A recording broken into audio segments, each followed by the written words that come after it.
পুরা দেশটার সমস্ত প্রতিষ্ঠান সমস্ত কিছু দুর্নীতির মহাসাগরে ভাসছে। জনগণের সাথে প্রতারণা করবার জন্য, জনগণের চোখে চোখ রেখে অসত্য কথা বলবার জন্য যে দুঃসাহস, এটি মনে হয় বিগত শাসককে যে শাসক যেটি দেখিয়েছে, ভবিষ্যতে কারো পক্ষে এটি সম্ভব নয়। রাজনীতিবিদ আমলা মিলে বাংলাদেশের সমস্ত দুর্নীতির এই কর্ম সম্পাদনটা রাজনীতিবিদ আমলারা মিলেই করে। বিগত এক দশকে বা ১৩ বছর ধরে আসলে যে অবস্থা আমরা দেখছি, তাতে বাংলাদেশের এই বছরের দুর্নীতির যে সূচক সেখানে সবচাইতে খারাপ অবস্থানে আছে। যদিও টিআইবি বলছে যে মুখ বদল হয়েছে, সরকারও বদলেছে, তারপরেও আসলে এত খারাপ অবস্থা কেন আমাদের? দুর্নীতির সূচকে আমরা পিছিয়েছি, সেটি আপনি বললেন। আমরা গত 14 বছর 15 বছর 16 বছরের যে শাসন ব্যবস্থা ছিলাম, সেই শাসন ব্যবস্থার ভিত্তি ছিল বল প্রয়োগের মধ্য দিয়ে ক্ষমতাকে টিকিয়ে রাখবার জন্য।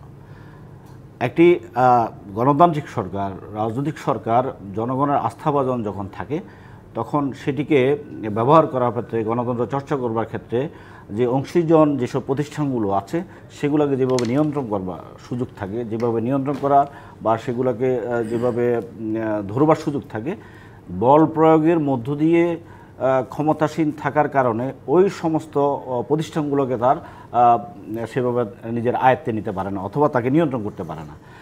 এই সরকারটার নীতি ছিল জনগণের সম্মতি ছাড়া, জনগণের মতামত ছাড়া আপনি সেই সমস্ত প্রতিষ্ঠান, আমলা, পুলিশ সহ শুরু করে যেই সংস্থাগুলো তার প্রশাসনিক এবং বল প্রয়োগের মধ্য দিয়ে তাকে ক্ষমতায় টিকিয়ে রাখবে, সেই প্রতিষ্ঠানগুলোকে ব্যবহার করার মধ্য দিয়ে ক্ষমতাসীন থেকেছে। সুতরাং তাত্ত্বিকভাবে যেই প্রতিষ্ঠানগুলোকে সে টিকিয়ে রাখবার, তাকে ক্ষমতা টিকিয়ে রাখবার জন্য সে ব্যবহার করেছে, সেই প্রতিষ্ঠানগুলোর লাগাম ধরবার ক্ষেত্রে তার কোনো সদিচ্ছা ছিল না বা থাকবার সুযোগও ছিল না, অথবা চাইলেও সম্ভব ছিল না। আপনি নিজেরাই তারা একটু সুযোগ করে দিয়েছিল এই প্রতিষ্ঠানগুলোকে এই ধরনের দুর্নীতি করতে। সুযোগ তো করে দিয়েছিল, সে বাধ্য হয়েছিল এই সুযোগটা করে দেওয়ার জন্য, অথবা তার নীতিই ছিল সেটা। আপনি দেখুন, বিগত সরকারের প্রধানমন্ত্রী, তথাকথিত প্রধানমন্ত্রী সমস্ত সময়ে, শেষ সময় পর্যন্ত একটি কথা বলতেন যে দুর্নীতির প্রশ্নে জিরো টলারেন্স। দেখুন, মিডিয়া থেকে শুরু করে যতটুকু মিডিয়া কথা বলতে পেরেছে, সকলে মিলে আমরা জানতাম যে পুরা দেশটার সমস্ত প্রতিষ্ঠান সমস্ত কিছু দুর্নীতির মহাসাগরে ভাসছে।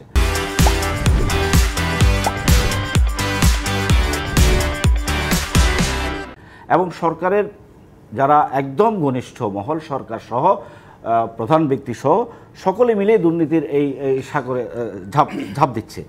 তাহলে সেখানে এই দুর্নীতির এই মহা উৎসবের মধ্য দিয়ে তারা বলতেন যে তারা দুর্নীতিতে জিরো টলারেন্স, জনগণের সাথে প্রতারণা করবার জন্য, জনগণের চোখে চোখ রেখে অসত্য কথা বলবার জন্য যে দুঃসাহস, এটি মনে হয় বিগত শাসককে যে শাসক যেটি দেখিয়েছে, ভবিষ্যতে কারো পক্ষে এটি সম্ভব নয়।